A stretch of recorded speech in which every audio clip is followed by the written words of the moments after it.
থাক মা থাক। বাবা, তোমার স্বপ্ন আমি পূরণ করেছি। আমি এমবিবিএস ডাক্তার হয়েছি। তোমার তো এটাই স্বপ্ন ছিল বলো, আর সেটা আজকে পূরণ হয়েছে। শোনো বাবা, আজ থেকে আমরা আর গ্রামে থাকবো না, আমরা শহরে চলে যাব। চলো।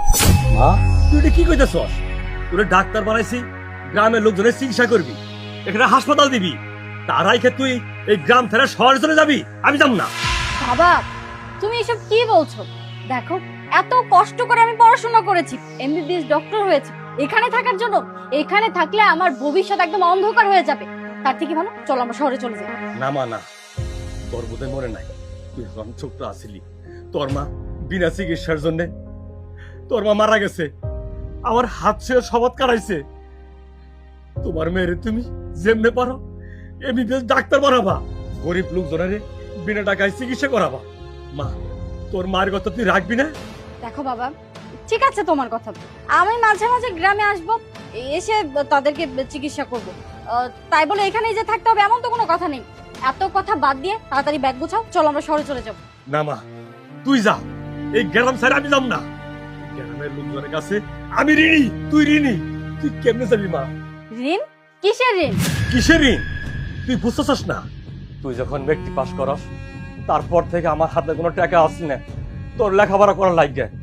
আমি তোর লেখাপড়া বন্ধ করে দিছিলাম। তুই ছাত্রী বালা দেখে এলাকার লোকজন বললো তোমার মেয়ে এত ছাত্রী বালা, তুমি লেখাপড়া বন্ধ করো না, ও তো একদিন ডাক্তার হবো।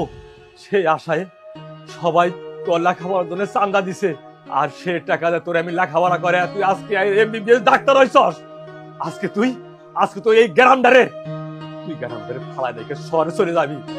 আমি গ্রামের কাছে ঋণী। তুই বেইমান হইতে পারস, আমি বেইমান না। আমি এলাকার লোকজনের সঙ্গে বেইমানি করতে পারব না। তুই যদি এখান থেকে চলে যাস, তুই একলাই চলে যা, এই গ্রাম ছাইরে আমি যাব না।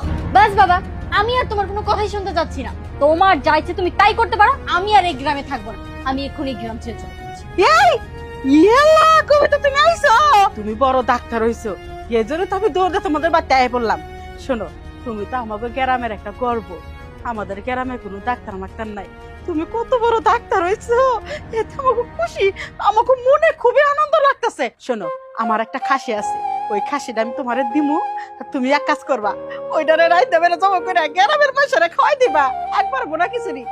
আর একটা কথা, আমি যে কারণে তোমার বাপের টাকা পয়সা দিচ্ছি, অনেক টাকা পয়সা দিছি, যাতে তুমি বড় ডাক্তার হইতে পারো। আমার মেয়ের জামাইটা আজকে 10 বছর ধরে বিছনায় পড়ে রয়েছে, সে দাঁড়াইতে পারে না, তুমি ভালো করে চিকিৎসা করে দিবা। আমার মেয়েরা জানি সুন্দরভাবে আমার জামাই বাবার সাথে সংসারটা করতে পারে। মেয়েটার কপালে না খুবই কষ্ট।